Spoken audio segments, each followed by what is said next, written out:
Now on ITV1, a look at what stories are making the headlines this Tuesday with the very latest News at 10.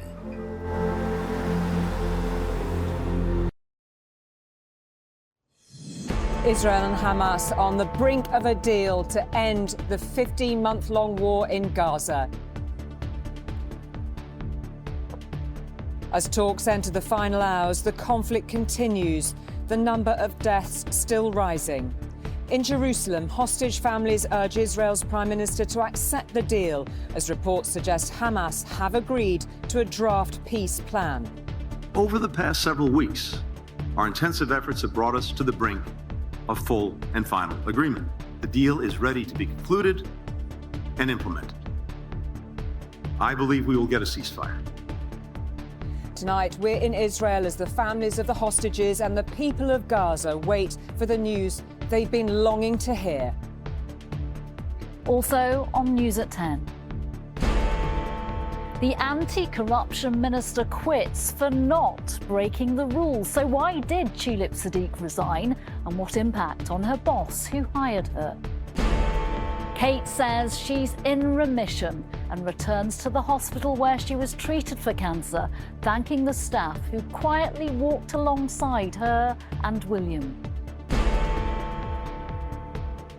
And not Bond, but the spy who blended in. The top tips MI5 gave to new recruits during the Second World War.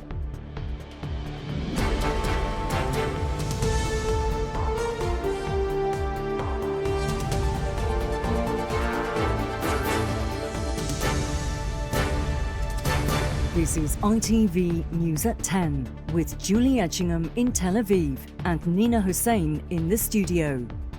Well, good evening from Israel, where talk of peace after 15 long months of war echoes through the ether here tonight. A ceasefire deal between Israel and Hamas has yet to be signed, but all sides do agree that it is tantalizingly close. Hostage families are holding their breaths. The war-weary people of Gaza, survivors of Israel's onslaught, are desperate for progress too, of course, and aid. The United States and Qatar, which have been refereeing talks for a year now, said agreement is nearer than ever before. Both Joe Biden and Donald Trump, just a week from office, of course, are claiming credit for getting it this far. Hamas are reported tonight to have accepted a draft agreement, but if there is a sticking point, it is that Hamas says it is waiting for maps of where Israeli troops will withdraw to. And Israel is not going quietly. Having lost their bricks and mortar homes months ago, these Gazans had to watch their tents burn down this morning, the aftermath of Israeli strikes. The firing is yet to cease. Reports suggest that more than 60 Palestinians have been killed since early yesterday, perhaps some of the last victims of this catastrophic war. Yes, there is real and continuous progress in these negotiations. Yes, this too is a sensitive time, and perhaps the less said, the better. And yes, we are moving closer, but it is not concluded yet. Hamas are yet to agree. Tonight, a crowd gathered in Hostage Square in Tel Aviv to try to get the deal over the line by force of will. Calls were made for the international community to make the hostage releases happen after almost 466 days of captivity. This is not about politics or strategy. It's about humanity and the shared belief that no one should be left behind in darkness.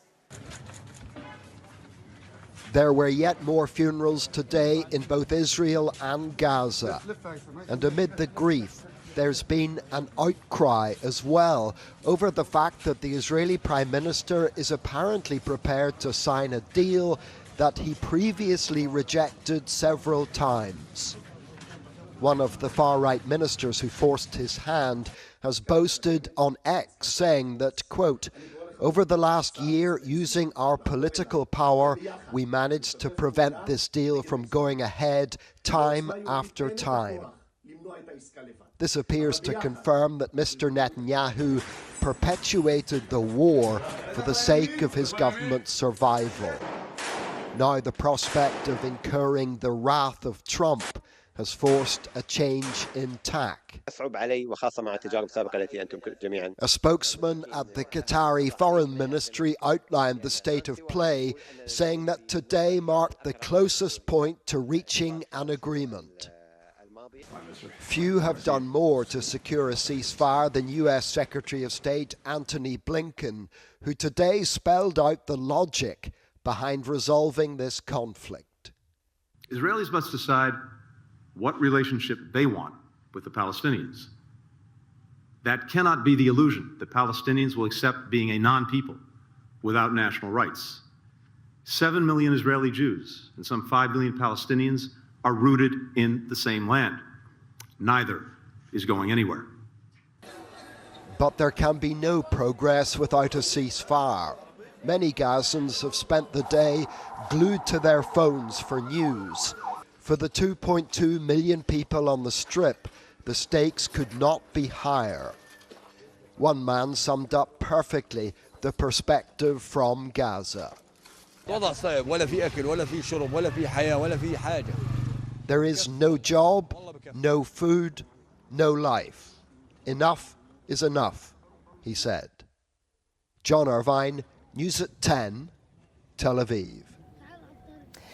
Well, the all-important details of a ceasefire agreement demonstrates that even if it becomes a done deal, there are plenty of chances where it could go wrong. The path to peace is likely, of course, to be a rocky one. Rachel is going to take us through it. Rachel. Thanks, Julie. Good evening.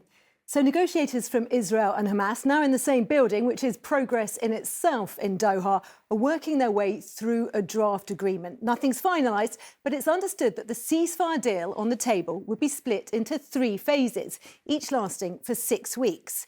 Now, during the first phase, it's expected 33 hostages would be released by Hamas, 3 of them on day 1, 4 on day 7, and then 3 every 7 days. In return for each hostage, Israel would release a number of Palestinian prisoners, just as we saw during the short-lived ceasefire at the beginning of the war. For example, for each female Israeli soldier freed, 50 Palestinians would be released. From day 7, it's understood Israeli forces would start withdrawing from Gaza, gradually giving Palestinians the opportunity to begin returning to what's left of their homes. But Israeli forces would maintain a presence along the Philadelphia corridor. That's a narrow strip of land to the south along the Egypt-Gaza border. It's understood they would also maintain a buffer zone inside Gaza along its border with Israel, but it's not yet known how wide that zone would be. Now, with conditions inside the Strip described as catastrophic by the UN, a significant relief effort would start on day 1. That's understood to include 600 trucks every day, including 50 carrying fuel vital to power hospitals, clinics and bakeries. Now, for phase 2 to begin, an agreement on a permanent ceasefire would have to be reached by the end of those 6 weeks. It's understood that would include the release of all Israeli hostages living in exchange for an agreed number of Palestinian prisoners. The hope being that this might pave the way for Israeli forces to gradually make a full withdrawal from Gaza. In a third phase, it's expected plans would be agreed for a 3 to 5 year reconstruction scheme to be carried out in Gaza. Now, that would be under supervision from Egypt, Qatar and the UN. It would include, it's understood, rebuilding the Strip's devastated homes and infrastructure. Now, Julie, given where we are now, much of that sounds extraordinarily ambitious. It is all subject to change. Until a deal is done, it is all intensely fragile, meaning that if there is optimism tonight, it comes with a hefty dose of caution too. Rachel, thank you. Well, there is expectation and some optimism, of course, on both sides, but also great anger at months of agonising delay. As we heard from John just a few minutes ago, the ceasefire plan has been doing the rounds for months. Hopes among Palestinians have been raised before, only to be snatched away. And can the families now of Israeli hostages dare to dream of seeing and embracing their loved ones again after all this time? This war has wiped much of Gaza from the map and shifted the balance of power across an entire region. But on both sides, Palestinian and Israeli, there's one constant: the suffering of innocence. It's a bittersweet thing. All the families need a loved one, alive or dead. Sharon does not know for sure whether her father is alive, but she can now allow herself to imagine the moment she might see him again. My father is a very loving grandfather and great-grandfather. To see him with my son again, to see him with my mum again will be wonderful. What will you tell him? That I love him. That I love him. Oded was seized alongside his wife. They were two veteran campaigners for peace. She was released weeks later, a rare light in the darkness that soon faded. Her daughter blames Hamas and their own government for failing to end the agony of others much earlier. It's devastating for so many of us. So many hostages died, civilians died, soldiers died. It's horrific. This is where we are, you know, the reckoning will happen afterwards. In Gaza, every day threatens a reckoning for Sarah al-Najjar, a blind woman whose home is a bombed-out ruin where life has become a lottery. Every day in the war in Gaza Strip, like the nightmare, we destroyed, we exhausted, we really tired. Every day we hear about people killed. Still, she's nervous. Many times ceasefires seemed close. Many times her dreams have been shattered. I hope the war really ends and our situation improves and we live in peace. We feel safe. Really, we need to feel safe. A ceasefire would end the relentless cycle of destruction. But on both sides, that sense of safety and of lasting security, they will be hard to return. John Ray, News at 10. Well, in a moment we'll speak to Dan in Washington on the US involvement. But first, let's speak to Emma, who's in Jerusalem for us tonight. Good evening to you, Emma. Perhaps you could just bring us up to speed on the latest on the negotiations. Well, we understand that those efforts are still going on. An hour ago, there was the latest update from one of those who is very closely involved in the talks that have been going on in Doha. And the indications were that they are doing everything they can to try and get these final details nailed down as quickly as possible in the hope of getting this deal over the line. Of course, it is incredibly difficult to do that. And the reality is that this deal is not that different from one that's been on the table for an extremely long period of time. But the difference this time seems to be that all the protagonists want to find some level of agreement.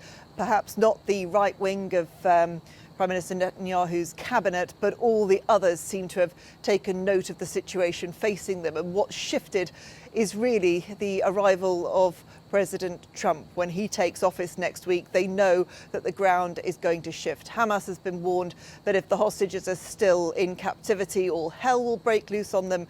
And Netanyahu is unlikely to want to alienate somebody who could be his greatest ally in the months ahead. He's also facing pressure from his military because of growing losses. So I think there is a real hope now that this might get across the line. But of course, it is very difficult. It feels different, but I doubt it feels very different if you're a hostage held by Hamas tonight or a Gazan trying to stay alive under the continuing onslaught of the Israeli military.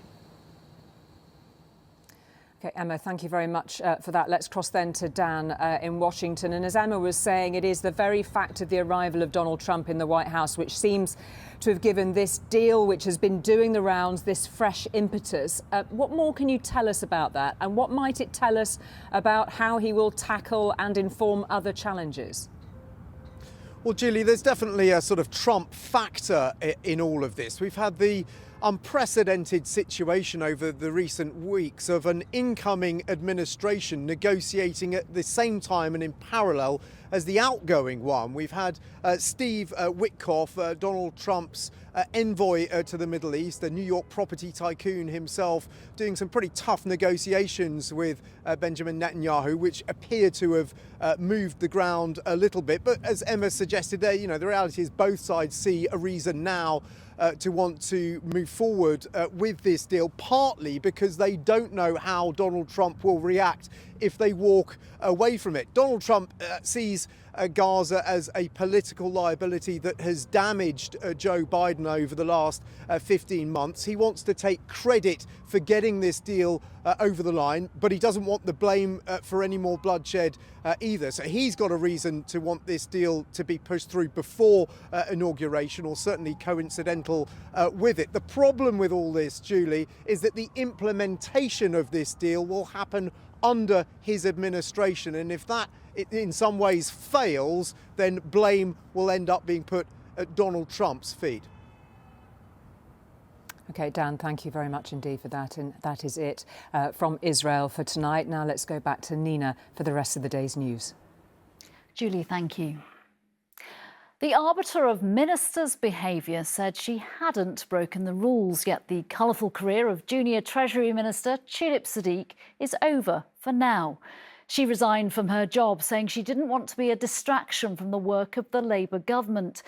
As the Minister for Anti-Corruption in the city claims she had benefited from corruption in Bangladesh, where her aunt was Prime Minister, didn't sit well.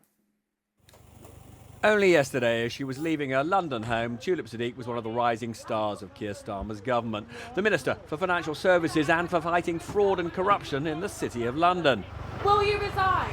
Today, she did resign after being caught by the aftershocks of an anti-fraud investigation in Bangladesh, where her parents were born. Her downfall is all to do with her aunt, the former Prime Minister of Bangladesh, Sheikh Hasina, who was ousted from power last summer, but who used to be a role model for Siddiq. My mother and my aunt were the two surviving daughters of the founding father of Bangladesh. And I'm pleased to say that they are here in the chamber today listening to my maiden speech. Yeah. So close was she to her Prime Minister aunt that she even visited her in Moscow in 2013 and met Putin, no friend of the UK. And it's this new leader of Bangladesh, Nobel Peace Prize winner Muhammad Yunus, who has caused Siddiq such big problems by launching an investigation into theft from the state during Sheikh Hasina's time in power, and who's alleged that Siddiq may have owned or lived in properties bought with improperly obtained funds. There are still a number of unanswered questions about the origin of some of these extremely expensive properties that Tulip Siddiq somehow purchased. She had no visible means to do so. She herself claims to have forgotten certain information about how she came to own them. There are lots of unanswered questions about whether these properties are connected to Tulip Siddiq's aunt's corrupt regime in Bangladesh. Keir Starmer accepted her resignation tonight, but said he wished to be clear that Sir Laurie Magnus, as independent adviser, has assured me he found no breach of the ministerial code and no evidence of financial improprieties. So why has she gone? Well, Laurie Magnus's letter says that given the nature of Ms Siddiq's ministerial responsibilities, which include the battle against fraud, it was regrettable she was not more alert to the potential reputational risks of her links to Bangladesh's last government, and the Prime Minister would want to consider her ongoing responsibilities in the light of all this. As London MPs, Starmer and Siddiq have long been close. Only a few days ago, he said this. Yes, I've got confidence in her. Siddiq is Starmer's third senior resignation after his Chief of Staff, Sue Gray, and his Transport Secretary, Louise Haigh. Good evening, Tulip. Hi, ITV News here. Wondering what your reasoning is for stepping down today. So 3 forced departures of senior Starmer allies is a trend, and for the government, an unfortunate one. Robert, another embarrassing episode for the Prime Minister, facing a host of problems right now. That's exactly right. I mean, look, as you saw from my piece, they were great friends. I mean, you know, MPs in neighbouring boroughs of London. Does show you, however, how ruthless this Prime Minister is when anybody crosses any kind of line. You'll remember when Boris Johnson was Prime Minister and things went to the Standards Commissioner, Reviews took months. This has been a matter of a few days, and it's perfectly clear that Laurie Magnus, the advisor on standards, was told, just, give me a conclusion very, very fast, one that I think broadly is tailored to allow somebody to get rid of him. And you can see that because, Magnus has basically said he hasn't finished investigating. Now, there's other things going on. The Chancellor under pressure. We've talked about this night after night, the fact that she's already run out of money, even after raising 70 billion from tax and borrowing in that budget. She said today that she would stick to those fiscal rules at all times. Now, that means March 26th, we're going to get from the Office of Budget Responsibility the latest verdict on whether she has run out of money. Unless there's some miraculous change in interest rates, she will have run out of money. And that means, I'm afraid to say, spending cuts. And as I understand it, from talking to people at the top of government, we're talking about quite significant welfare cuts. Robert, thank you very much. Thank you.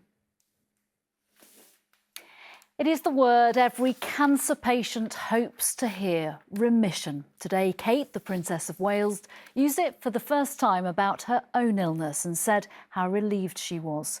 For understandable reasons, she kept details of her cancer and the treatment for it private. But today she revealed where the treatment took place by returning to the Royal Marsden in West London, arguably the leading cancer hospital in the country. Walking through the front entrance of the Royal Marsden Hospital today was a point not lost on Kate. All her previous visits, she said, as she arrived today, had to be carried out in secret and around the back. Today, at least, the Princess of Wales was able to enter the specialist cancer hospital not as a patient, but as a guest. I'm sorry to bring everybody. And inevitably, Kate brought with her a new understanding of what these patients are going through. I've had a small taste of what you've gone through. The resilience to keep coming back and being as positive as you are. You've got to. And it does make me appreciate the small things in life. For some patients, there was a chat about the side effects of their treatment and a hug. Yeah, you're okay.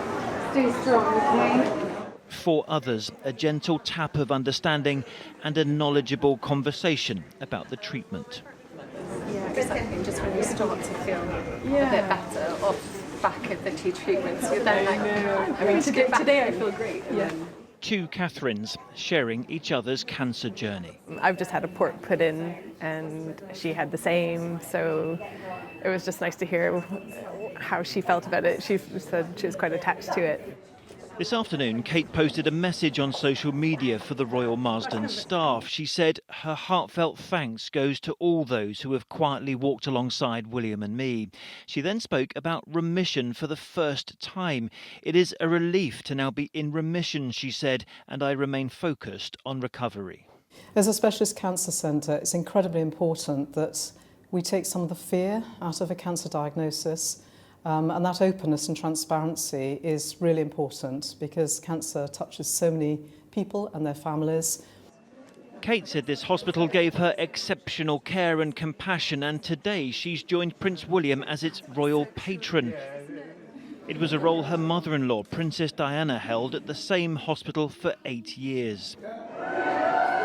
Today's visit by the Princess meant a lot to the staff who work with cancer patients day in, day out. But a visit Kate herself is unlikely to forget. Chris Ship, News at 10. As if they haven't suffered enough, women who say they were sexually abused by the Harrods owner Mohammed Al Fayed say they can't believe the delays in compensation. A former personal assistant to Al Fayed, who has accused him of months of sexual assaults when she was a young woman, has lost confidence in the system. She told us she didn't trust the victim's advocate, who is paid for by Harrods. For more than 2 decades, Mohammed Al Fayed used the glamour and prestige of Harrods to seek out and prey on dozens of young women. Women who claim they were subjected to horrific sexual abuse. I was on a sofa in the office and he was on top of me. I knew I needed to get him off, and there was a struggle. He was assaulting me, he was attacking me. Tanya was 23 when she began working for him as a PA. The abuse, she said, began almost immediately and ended several months later with him trying to rape her. I was very frightened. Like, I didn't even ring and tell my parents. I just felt humiliated and really deeply ashamed. She said she was frightened of a man with power and influence who presided over a toxic culture of secrecy, intimidation, and the fear of repercussions. She was fired some months later when she fought him off as he tried to rape her. Harrods are now encouraging survivors like Tanya to come forward and apply to their own abuse compensation scheme without having to resort to formal court proceedings. It's frustrating, a process which is so bewildering and fraught with missed promises and poor communication. Harrods has said previously it had already settled a number of claims for compensation. Tanya says she's now been told the process has been delayed until at least April.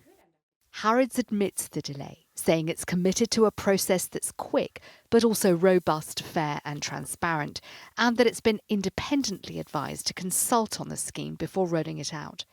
Even appointing human rights campaigner Dame Jasvinder Sangera as an advocate for the survivors, who was previously hired by the Church of England to help them confront abuse allegations. But Tanya says this still doesn't give her confidence. When you're hired by Harrods and presumably remunerated by Harrods, how can that be independent? Who pays you, Dame Jasvinder? I am paid by Harrods, very open about that, just as I was paid by the Church of England when I was their independent survivor advocate. And for taking a very brave stand for survivors, they ultimately sacked me. The point here is, I take my independence very seriously, regardless of who pays me. I will raise my head above the parapet if I believe anything is not fair. The Church of England has previously denied it ignored abuse victims, and ITV News understands at least 4 other Harrods survivors believe Dame Jasvinder's role represents a conflict of interest. What would you say to them? Judge me by my integrity, judge me by my record. Look at my history of 30 years of working as a survivor advocate. I do not report back to Harrods. In the 30 years since she left Harrods, Tanya says she's had a series of crippling panic attacks. The compensation, she says, isn't about the money, but about acknowledging the abuse she suffered. Sejal Karia, News at 10.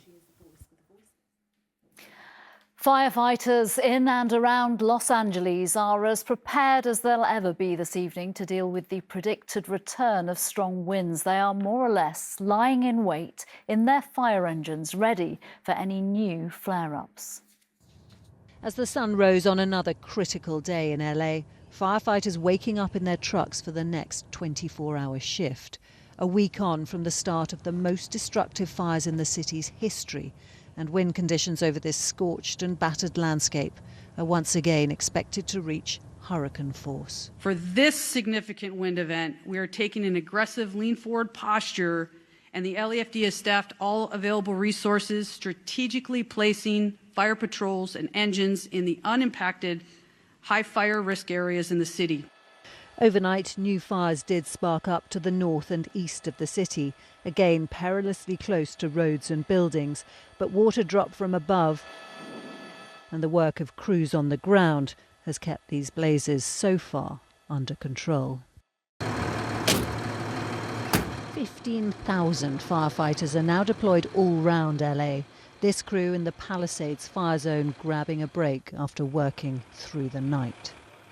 Despite the firefighters' work, this area, which was the heart of the largest blaze, these hills burnt as far as the eye can see, is still under the highest level of threat alert, where any embers still hot from the last flames can go up like a blowtorch.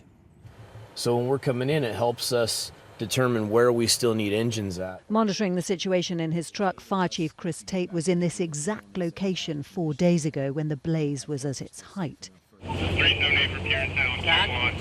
His crew took these dramatic videos as they battled the flames, licking the backs of the houses. And the fire was really intense at that point? Yes.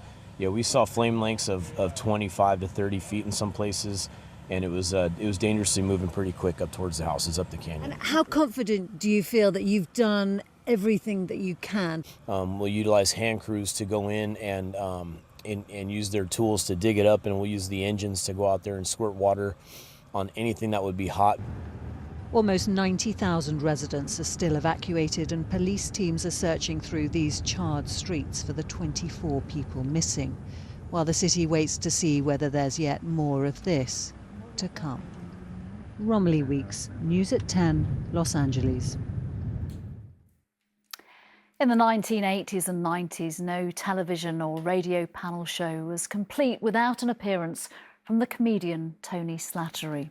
Now, sadly, at the age of 65, he has died from a heart attack. The world's worst thing for a doctor or surgeon to say. We use a very sort of gentle anaesthetic here. Go to sleep.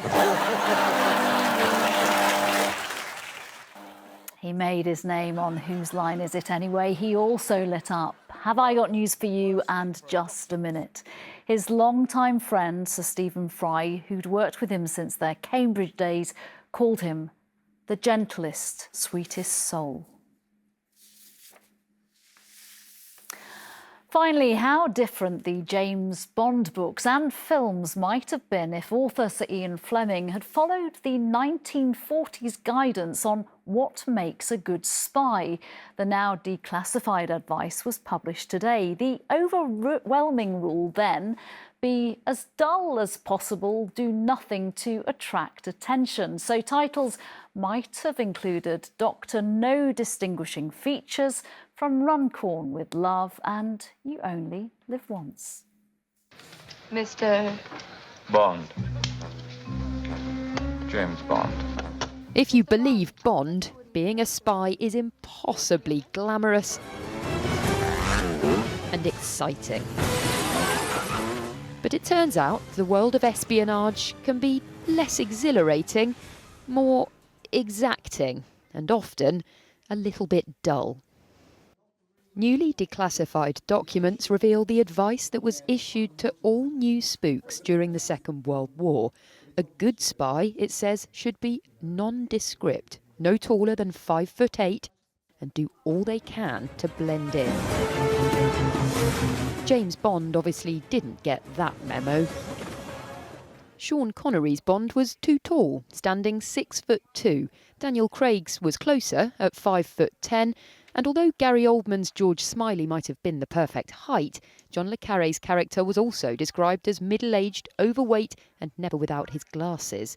Mike Myers' Austin Powers might have measured up well, but wearing a fake beard would, apparently, have cost him the job. If in doubt, new recruits could refer to these diagrams, which told them to keep 30 yards behind their quarry, ideally across the street, and avoid following them into small spaces. Taxi! If you suddenly need to give chase, there are even tips on how to co-opt your cabbie. The booklet suggests concocting a story to get him on side. Perhaps a divorce case, it says, the pursuit of an absconding husband or wife. But whatever you do, be sure to give him a jolly good tip. It seems unlikely that James Bond ever read this book, but then it also says that the perfect spy is born and not made. The name's Keedy. Chloe Keedy. News at 10. And that's it for tonight. From Julie and from me, thank you for being with us. Good night.